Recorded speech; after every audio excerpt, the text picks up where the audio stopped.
Good morning. Thank you for coming to my presentation. While I was preparing it, I was thinking about the role of firewalls in security. Firewalls have become so common these days that they've really entered part of pop culture. I know I've never seen a movie where the hero is rushing off to update IDS signatures, but you hear firewalls mentioned all the time. There was even a movie last year named Firewall. The movies never get the details right, but the point is that firewalls have become synonymous with security for many people, ranging from senior citizens checking their email at home to, realistically, most IT staff, and even some security professionals seem to be under the impression that firewalls are some kind of magical black box. Drop them at a perimeter, and suddenly your private network becomes protected from the rest of the world. It's not. And I think most people here have already reached that conclusion, but what I'm going to demonstrate today is how anti-DNS pinning attacks can be used to completely bypass perimeter firewalls using technology that's so ubiquitous, only the most paranoid of organizations are completely immune. Before I get going any further, I want to set some naming conventions. You sometimes hear anti-DNS pinning referred to as DNS rebinding, or even more rarely as quick swap DNS. A quick Google search shows that anti-DNS pinning is the most popular term. However, strictly speaking, DNS rebinding refers to a larger category of attacks, and anti-DNS pinning is one specialized form of it. In my presentation, I'll be covering some other types of DNS rebinding attacks, but the primary focus will be on actual anti-DNS pinning. DNS rebinding and anti-DNS pinning are just two forms of a number of web-based attacks, usually involving JavaScript, that have become popular over the last few years. They haven't received nearly as much attention, though, as some others like cross-site scripting, cross-site request forgeries, techniques that allow for port scanning of internal networks, and many more. I'm not going to cover any of these attacks in my presentation, but I will be referencing them and I will be building on them for some of my demonstration. So if you're not familiar with these attacks, I highly recommend that you stay in this room for the next presentation by Jeremiah Grossman and Robert Hansen, where they will be going over at least some of these. I've seen earlier versions of the presentation. It's very good and will definitely help bring you up to speed on some very real threats. There are 5 things that I will be talking about in my presentation today. First, I'll explain what simple DNS rebinding attacks are and how DNS pinning was the right solution for that. I'll demonstrate how anti-DNS pinning attacks can be used to turn a simple web browser into an HTTP proxy using only JavaScript. Even better, I'll demonstrate how a web browser can be turned into a SOX proxy using nothing but JavaScript and simple untrusted Java applets. And then finally, I'll discuss some other DNS rebinding attacks and defensive strategies.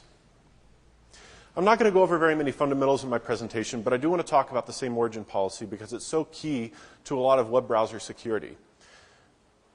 Netscape introduced the same origin policy along with JavaScript and Navigator 2. Essentially, the policy states that a script from origin A cannot read or modify data from origin B. An origin is defined based on the scheme or protocol, so usually HTTP versus HTTPS, the host name, and the port number. The IP address is not considered because of virtual hosting, and we'll see why that's important for this type of attack in a minute.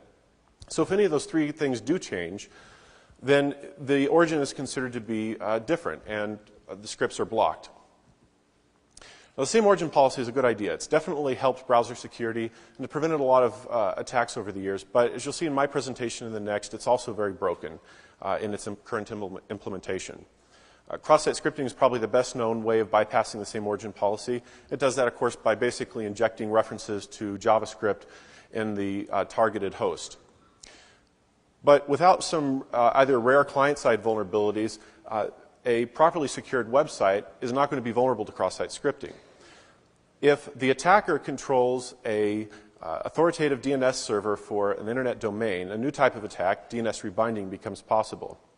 As I alluded to earlier, simple DNS rebinding attacks are pretty much the grandfather of anti-DNS pinning. So you'll see a lot of similarities between this slide and some future ones. DNS rebinding attack works something like this. A victim is convinced to go to a malicious website, probably through cross-site scripting. The first thing the browser does is send a DNS query to the attacker's DNS server. The DNS responds with the IP address of the attacker's web server, and the browser puts that IP address in its cache. The browser then sends a request to the attack web server, which responds with some kind of attack payload. Now, at this point, we're still looking at it from a high level, so the payload could be written in anything.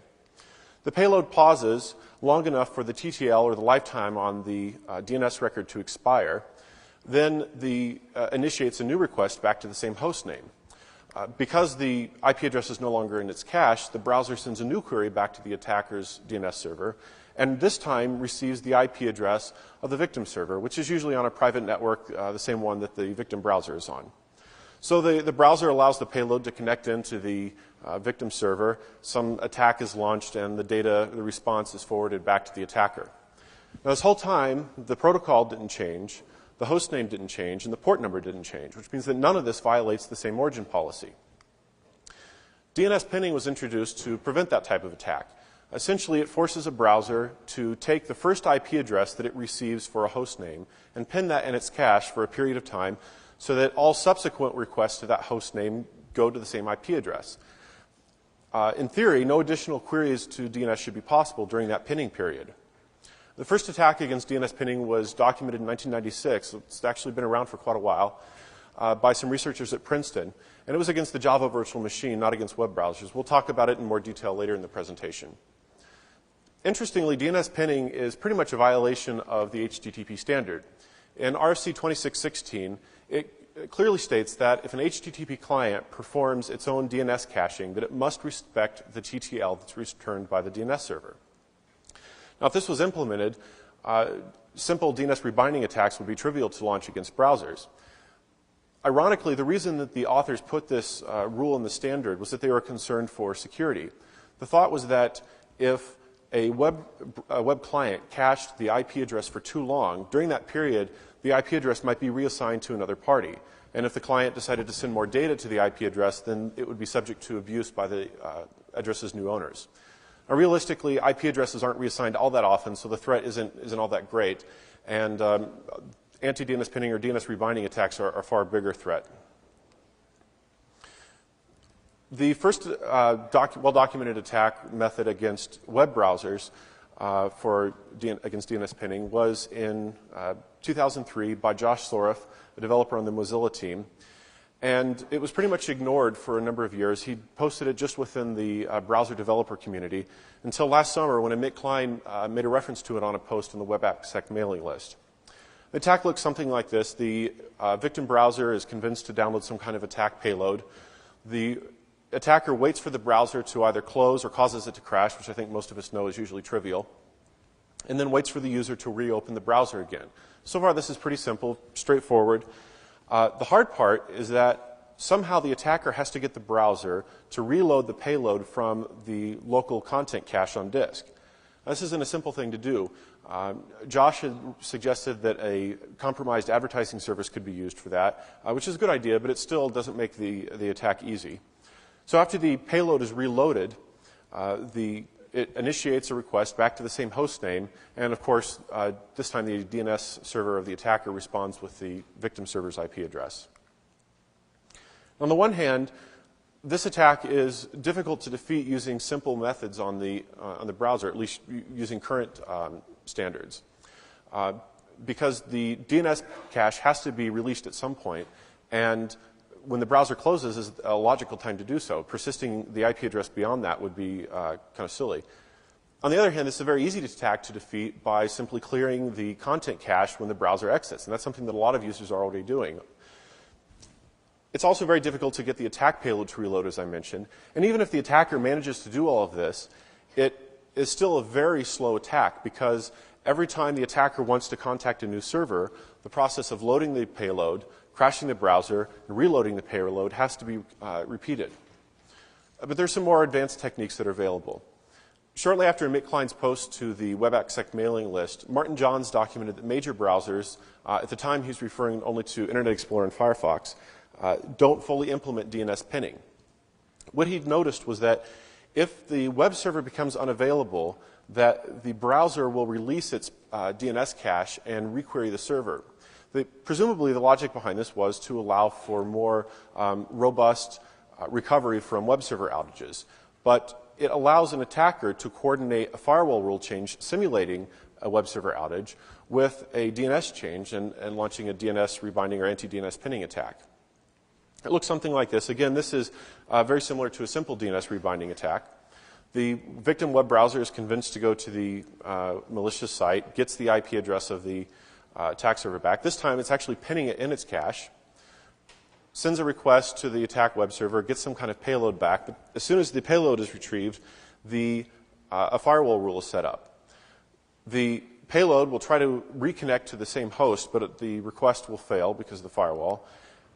The web browser will drop its pinning and requery the DNS server. And of course, the rest of the attack looks pretty much the same. When I'm demonstrating this technique, there's a few components in my demonstration that merit a little bit more explanation. Like I said, the victim browser is using just standard JavaScript. I'm going to be using Firefox in my demonstration, but similar attacks work against Internet Explorer and most other browsers. There's no plugins required. The victim web server is on the same private network as the victim web browser. The attack server is where most of the fun happens. There's 2 IP addresses. Well, first of all, there's a backend database that allows for communication between the different components on the attack server. The 2 IP addresses, the primary one is used for pretty much supporting roles. So it has the authoritative DNS server for the attacker-controlled internet domain. There's an HTTP proxy that accepts requests from the attacker and forwards them to the victim browser.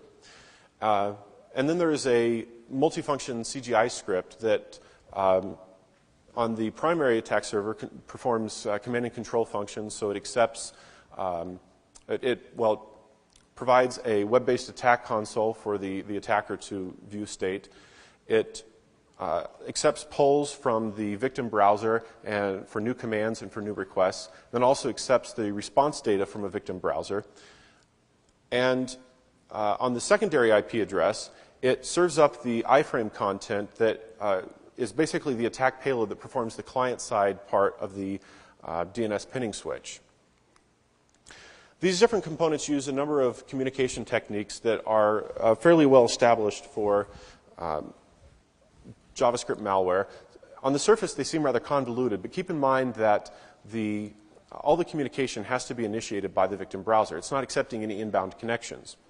So command and control functions are implemented using polls for new scripts, and I'll go into that in more detail in a minute.